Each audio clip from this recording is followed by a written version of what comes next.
Tere päevast! Postimehe otsestuudiost. Kuigi väga palju uudiseid tehakse meil praegu presidendivalimistest, on fakt see, et 8 nädalat enne valimiste algust ei ole meil ühtegi kindlat presidendikandidaati ega ka mitte ühtegi kindlat kokkulepet erakondade vahel. Meil on stuudios president Kersti Kaljulaid, tere päevast! Tere päevast! No te tulite just Ukrainast ja viibisite Kiievis loetud tunnid enne seda, kui toimus üks hullemaid rünnakuid Kiievile. Mis te tegite Ukrainas? No, me käisime ette valmistamas koos Jalta European Strategy nõukoguga. Mina, Karl Pilt, võib-olla siin Eestis tuntavatest inimestest. Ja istusime siis koos Kõrõlo Budanoviga ja siis Ukraina peaministriga ja veel erahuvi minul oli ka kohtuda nende Euroopa Liiduga tegeleva asepeaministri Katškaga, eks ole, et me arutasime eelkõige seda, kuidas me korraldame ja mis on meie teemad sügiseseks IS-konverentsiks Kiievis, sest arusaadavatel põhjustel ei saa seda konverentsi teha ilma tiheda koostööta valitsusega Ukrainas, aga ka Euroopa Liidu saadikutega, kes samuti nendega me sõime ka hommikust ja rääkisime siis sellest, et kuidas teha nii, et see konverents saaks ikkagi toimuda Kiievis, sest et kuna see on Jalta Euroopa konverents, ta on ühe korra juba kolinud, sest Jalta teadupärast on okupeeritud ja nüüd ma mäletan, et kui sõda oli kohe algamas, me istusime Münchenis paar päeva enne, siis meil oli arutelu, et kas me kolime oma konverentsil Lvivi või kolime äkki hoopis Varssavisse ja siis me otsustasime, et kui on vähegi võimalik, siis me oleme internally displaced, aga me ei lase ennast suruda päriselt emigratsiooni ja me oleme seda teinud igal aastal, seda konverentsi, nii ka sellel sügisel. Ja. No seoses Ukrainaga me räägime väga-väga paljudel teemadel. Aga mis on Ukraina jaoks kõige kriitilisemad asjad praegu? Patriotid, ilmselgelt. Need lasti Hormuzi väinas nii palju lendu lihtsate droonide vastu, et ukrainlased on õnnetud. Nad ütlevad, et oleks neil olnud need droonitõrjevahendid, mis meil, eks ole, et siis oleks patriotid alles ja neid saaks kasutada selleks, milleks neid tuleb kasutada. Ja see viimane rünnak, see oli teada, et see tuleb, kui me juba sinna poole sõitsime, siis küsimus oli, kas see, kui me oleme rongis, see, kui me oleme Kiievis või see, kui meie oleme teel Odessasse, eks ole. Ja kõik teadsid, et see tuleb, ehk et Venemaa oli ka seekord otsustanud teha sellest Stratcom show, et ma arvan, et see on ka see, mis näitab, et nad püüavad vähemalt oma avalikku arvamust tagasi saada, eks ole. Et olukord ei ole väga hea, Ukraina korraldab, nagu nad ise ütlevad, neid sanktsioone kaugelt distantsilt ja kes oleks 4 aastat tagasi arvanud, et ukrainlased vuravad maanteedel tõsi kiirusega 140, et droonid kätte ei saaks, eks ole, ja venelased istuvad kodus, sest et ei ole bensiini.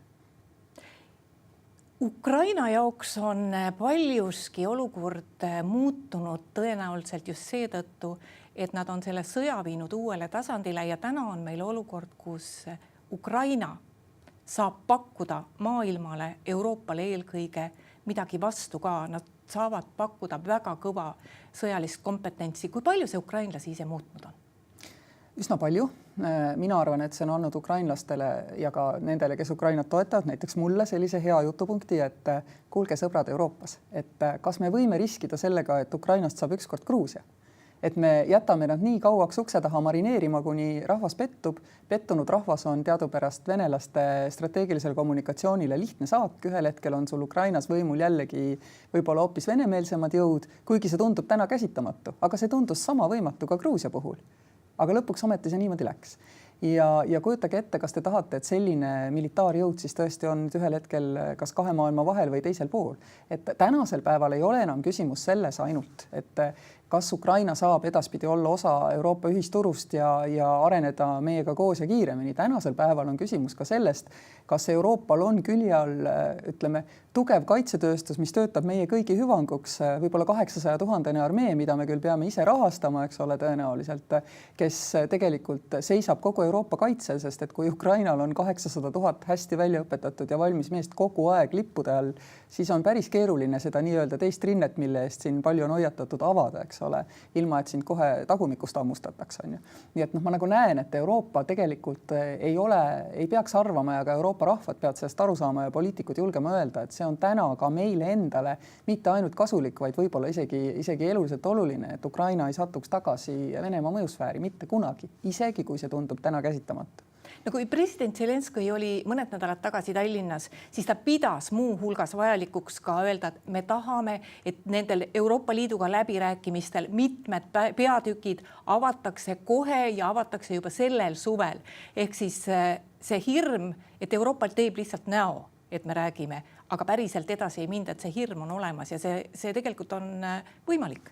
No neil on vaja näidata edasiminekut ka tsiviilelus, eriti kui me nüüd kuuleme, et president Zelenskõi mõtleb ka, et kuidas minna seda uut mandaati hankima olukorras, kus põhiseadus seda ei luba, eks ole, et siis neil on vaja edasiminekut ka selles osas ja peatükkide avamine kindlasti tõstaks inimeste enesekindlust, eks ole, et muidugi üks, mis on see, et minu arvates Ukraina poliitikud olemata seda protsessi läbi teinud ja sellest oli meil ka nagu juttu, et neil tundub, et see on nagu rohkem läbirääkimine, aga tegelikult on see aki ülevõtmine.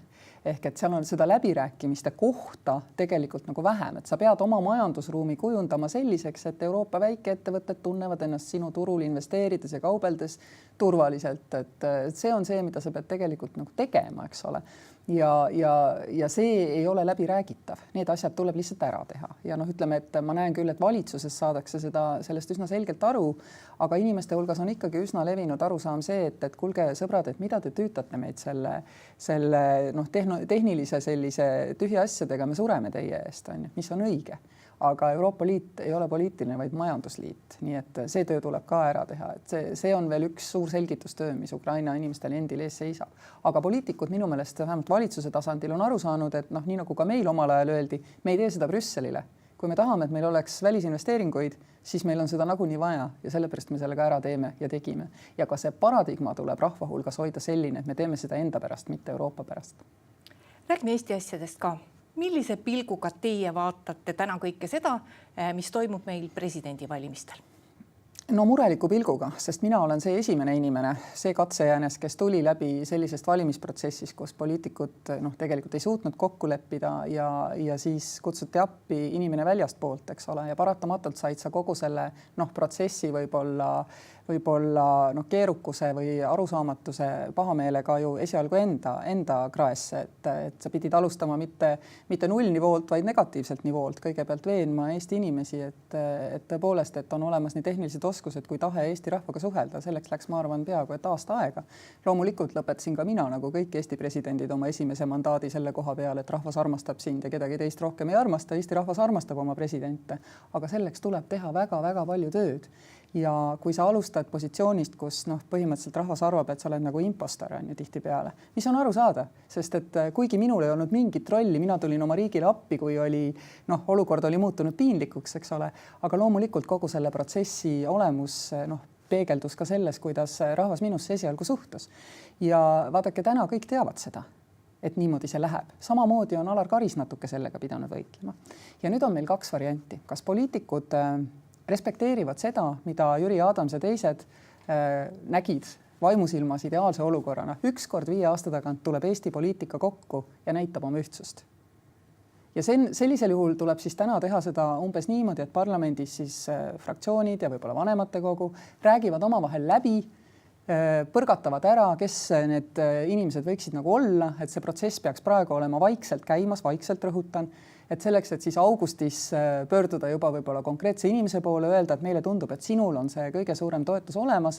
Meil on põhjust arvata, et sa võiksid saada need hääled kokku, anda inimesele aega 2-3 päeva mõelda endiselt, vaikselt ja siis öelda see jah või ei. Et sellisel juhul me saame minna edasi niimoodi, et ükskõik, kes selle töökoha siis ka saab, et ta saab alustada väärikalt ja kõiki kandidaate on koheldud väärikalt. Teine variant on see, et poliitikud tulevad kokku ja ütlevad ausalt, et meil on ka valimiseelne situatsioon, mis ongi ka arusaadav. Teeme seekord nii nagu 2020, 2016 või siis, kui Arnold Rüütel sai presidendiks, eks ole. Et lepimegi kokku, et me ei leppinud kokku. Ja sel juhul on kampaania, tulevad igast erakonnast, eks ju, poliitilised kandidaadid. Ma ei saa üldse aru, mis jutt see on, et poliitik ei või olla president, see on padupoliitiline amet. Ja teevad seda kampaaniat ja siis valitakse ära valijameeste kogus ja kui ei valita ära valijameeste kogus, siis on täiesti legitiimne minna sellega tagasi Riigikokku. Ei ole üldse aus süüdistada neid kandidaate, kes seal esile kerkivad või seda kandidaati selles, et tema tegi midagi valesti või jättis midagi tegemata või võttis teiste eest ära töö, mida teised on suvi otsa nagu ette valmistanud, eks ole.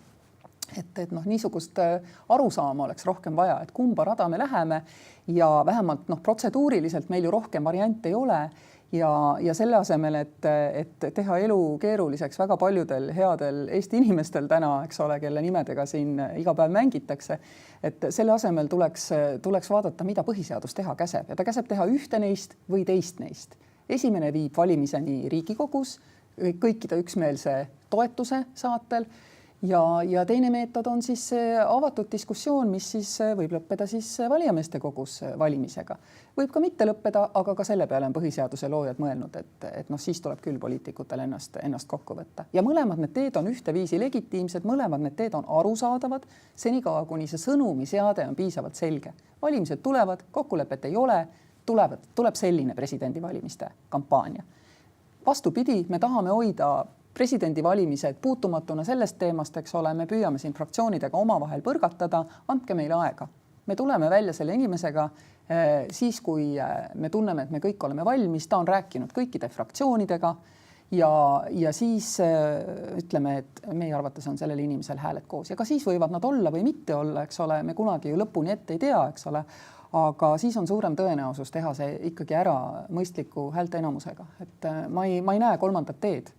Ja kolmas tee ei saa olla see, et iga nädal on meil uued 1 või 2 omavahel siis suhteliselt erinevat kandidaati, kes siis mõlemad päeva lõpuks neutraliseeritakse, eks ole. Et noh, nii selle asjaga minna ei saa. Täna oleme me jälle selles seisus. Mida poliitikud tegelikult kardavad, sest ükski nendest variantidest, mida te praegu kirjeldasite, ei ole hirmu äratav. Mitte midagi ei juhtu. Ma arvan, nad ei kardagi, aga ma lihtsalt arvan, et see kokkuleppimise ruum ja suutlikkus ei ulatu isegi sinnamaani täna, et nad suudaksid ühes või teisest ees siis lihtsalt ja avalikult kokku leppida sellega rahvale ühtemoodi välja kommunikeerida. Et noh, kõik erakonnad peaksid ju ütlema, et me praegu keedame seda suppi siin Riigikogu katlas ja me ei taha inimesi lörtsida ja me sellepärast ei ütle teile nimesid, andke meile aega, eks? Ja noh, meil on ju ka natuke muudetud valimiskorda, et kandidaat peaks tulema ikkagi Riigikogu ette ja rääkima enne valimisi ja no ega siis ju, kui ta välja ükskord öeldakse, ega siis omast ajast mäletan, et selle nädala ma veetsin stuudiotes igal pool. Et see kõik tuleb ka nagunii muidugi läbi teha, eks ole. Aga see on täiesti legitiimne protsess, see on täpselt see, mida põhiseaduse loojad ette on näinud ja ka see teine viis on täiesti legitiimne, aga tuleks kokku leppida, kumba rada me läheme ja öelda see ka rahvale välja, kummal rajal me siis oleme ja jääda sellele rajale ka kindlaks. No eile lõppes meil siis Ülle Madise nime väljakäimine sellega, et Ülle Madise ütles, et noh, tema ei ole kellelegi midagi öelnud selle kohta, et ta kandideerib. Kui hea kandidaat Ülle Madise tegelikult oleks? Me ei taha üldse sellesse teemasse minna, kes kui hea kandidaat oleks või midagi sellist, sest esiteks teeb see nendele inimestele tahtmatult halba. Teiseks, kui sa hoolid päriselt oma riigist, siis sa ei saa üle õla visata, et ma ei tahagi olla mingi president on ju, või et ärge minu poole küll selle jutuga tulge, et vastutustundlik inimene ei käitu oma riigi suhtes nii, et vastutustundlikul inimesel on üks viis öelda, kui minu riik mind vajab, siis ma olen tema jaoks olemas, aga see riik ei tohi seda kurjasti ära kasutada.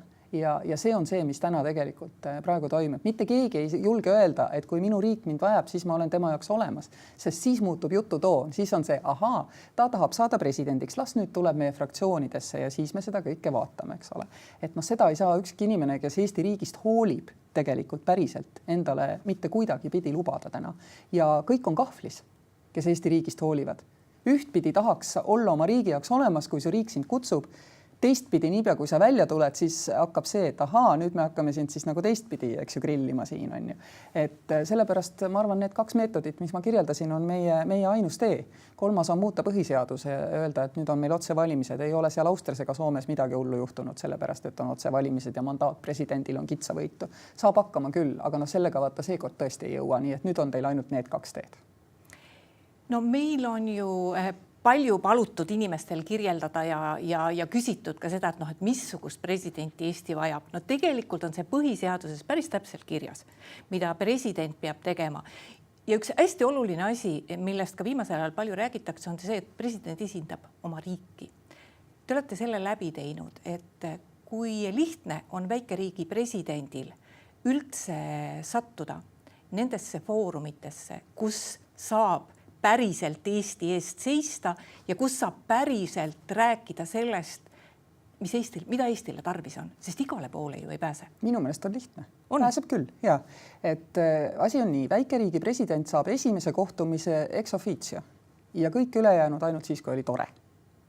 Kui ta meelde jääb. Kui sul ongi ajab asjalikku juttu ja on ka tore ja täpselt niimoodi see käib. Mina olen leidnud ennast olukorras, kus mulle helistatakse Guterrese kontorist ÜROs, et proua president, et me nagu kuulsime, et te vist ei taha tulla riigipeade lõunale, see on tõesti tavaliselt üsna mõttetu, aga te peate tulema, te olete lauas number 1. Sest et Donald Trump tahab, et tema lauas oleksid need ja need riigipead. Ja see on see, mida sa pead tegema. Ma toon neutraalsema näite, see on nüüd pärast ametist lahkumist juba ammu, eks ole.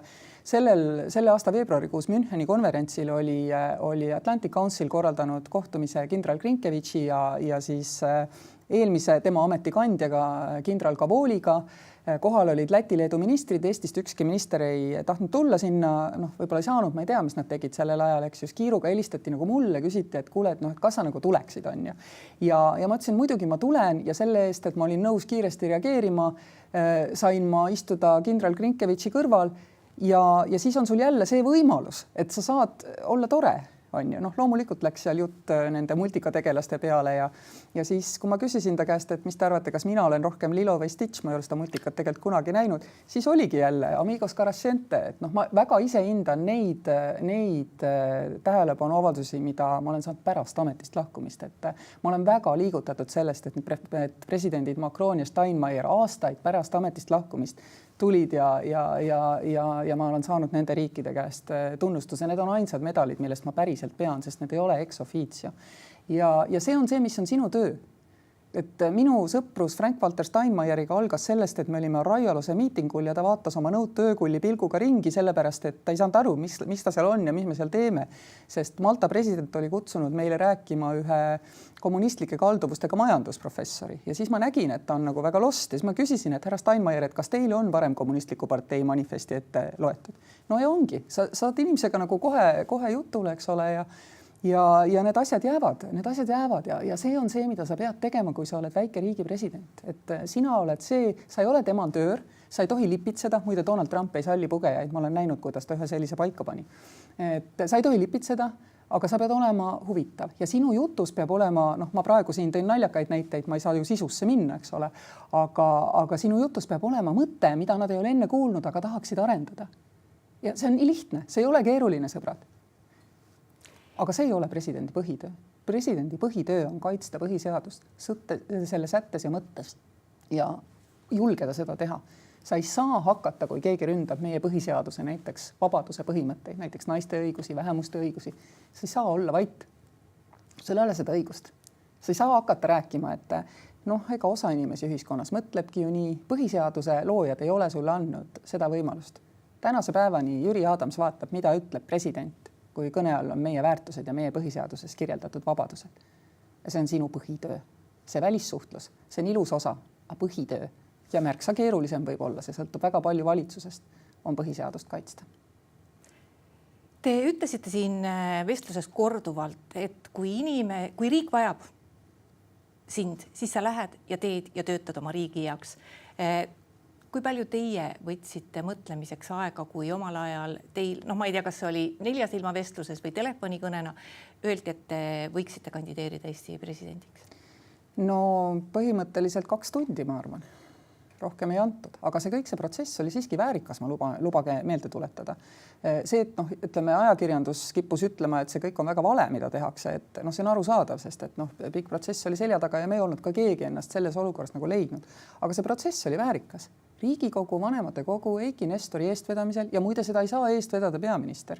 Peaminister ei saa dikteerida Riigikogule, mida Riigikogu peab tegema. Eiki Nestor võttis kõik kokku, kõik arutasid, seal oli mitmeid kandidaate, mõnda nendest tean, meie samal ajal omavahel olime telefoniühenduses, et mida sa oled kuulnud, on ju. Ja kui suitsu tuli, siis kutsuti mind Toompeale ja minu arust oli see kõik väga väärikas. Sellele järgnes siis kuulamine kõikides fraktsioonides, eks ole, mis järel fraktsioonid siis veel kord tulid kokku, noogutasid, panid allkirjad paberile ja nii see saigi tehtud. Et täpselt nii võib seda teha ka praegu ja see on Riigikogu enda kätes. Ma väga soovitaks. Kas te usute, et sellisel teie kirjeldatud viisil me saame sellega praegu hakkama ilma, ilma et me tõesti kellegi väärikust alla tõmbaks, ilma et poliitikud lolliks jääks ja ilma et pärast oleks võimalik targutada selle presidendi juure ümber või selle inimese ümber viisil, mis ei ole kohane. No vaat sellega on, millega ollakse harjunud. Et mina mäletan, et kui nüüd Emmanuel Macron korraldas Prantsusmaal erakorralised valimised ja siis oli olukord selline, et neil tuli esimest korda moodustada koalitsioon üle väga-väga pika aja. Ja valijad ja ajakirjanikud olid väga nõutud, et kuidas nii, et valimised on läbi, me ei tea, kes on peaminister. Olukord oli harjumatu ja täpselt samamoodi 2016 oli valijale ja ajakirjandusele harjumatu, et meil on valijameeste kogu läbi ja meil ei ole presidenti. Aga nüüd me juba teame, et võib minna niimoodi, nii et ma ei näe ka midagi halba, kui vanemate kogu tuleb homme kokku ja ütleb, et me saime aru, et parlamendi valimised on liiga lähedal ja seekord me omavahel kokku ei lepi. Ja siis esitab igaüks oma kandidaadi ja me saame näha midagi sarnast, mida me nägime 2016. See ei ole ka halb lahendus, see on täpselt samamoodi lahendus. Aga oluline on see, et meil on suund, et rahvas saab aru, kuhu me siit kuni septembri alguseni teel oleme. Ja täna on minu jaoks kõige suurem puudus sellest selgusest, kuhu me teel oleme.